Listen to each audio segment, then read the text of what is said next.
Now to the visuals on your screen, which are coming in from Iranian strikes on Israel. According to reports, these visuals are from Tel Aviv after an Iranian missile entered Israeli airspace and struck its target uninterrupted. Locals were seen panicking as the missile struck Tel Aviv. Major Mohammad Ali Shah, I'm coming to you now. You know, I was recently reading that Iran has also issued a warning and said that they will completely shut the Strait of Hormuz if Trump follows through on his warning to strike Iranian facilities within 48 hours. I'd like your comments on that and what I've apprised our viewers of. Right, Vishal, that's a very interesting question.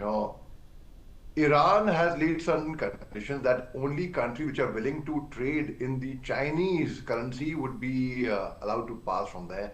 And 48 hours are given, of course. So Iran definitely is giving a befitting response to Israel and to America. The damage in Tel Aviv, unfortunately, we are not being. No one knows the truth. The kind of the I'm see when there's a war, no, there's destruction from both ends. So if Iran is having damages, so is American bases, so is Israel, so is Tel Aviv.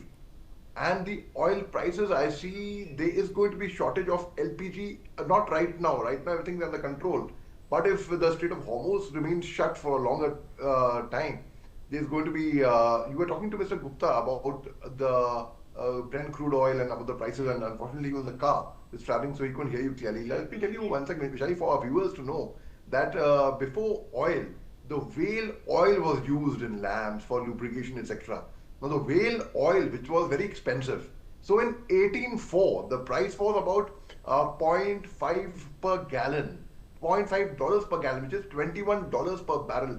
If I convert it in today's time, it is about $575 per barrel.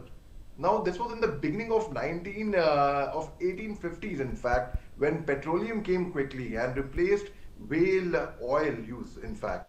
So the global price of crude oil was relatively consistent in the 19th century and the 20th century. Now, this changed in 1970s when the significant increase in the price of global oil.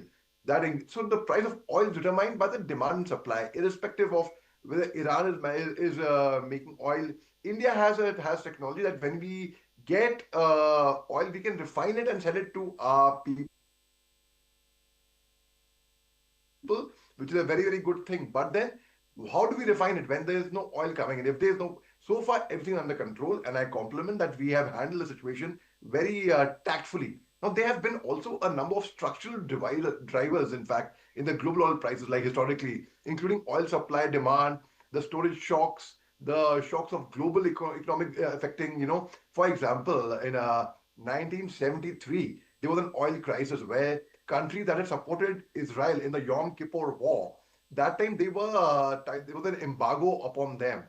And in 2008, when the recession came in, there was a major financial crisis. In 2010, there was oil glut. In fact, from 2014 to 2016, we saw the prices of oil, they went down. Why? Because again, as I explained earlier, it's about demand supply. So the 70% there was a decline in global oil prices, in fact, from 2014 to 2016, in fact. One of the three biggest declines since World War II, in fact, the longest lasting since the supply or collapse in 1986. Now, by 2015, the United States had become the third largest producer of oil. And since America America has been very, very arrogant about a lot of things. So Iran at least was one country which stood up to them. And they've done military action in over 100 countries. They did the same thing in Iran in 1953, in 1954 in Guatemala, and in 1973 in Chile, in 2001 in Afghanistan, when the Taliban had become very unpopular, of course, and in 2001, in 2003 they invaded Iraq in 3 weeks, and they killed Saddam Hussein. They did the same thing in Libya, in Syria. They have, in 2 months back, about 2, 3 months back, they did the same thing in Venezuela. So basically the vice president, now he's a puppet to the Americans, but the regime did not change. So Americans, Donald Trump especially, I would say, when you get too arrogant, Vaishali, when you think no end of yourself, that's the fate you meet, in fact. So why now G7, for example, G7 has entered the fray. G7 was formed by a very small informal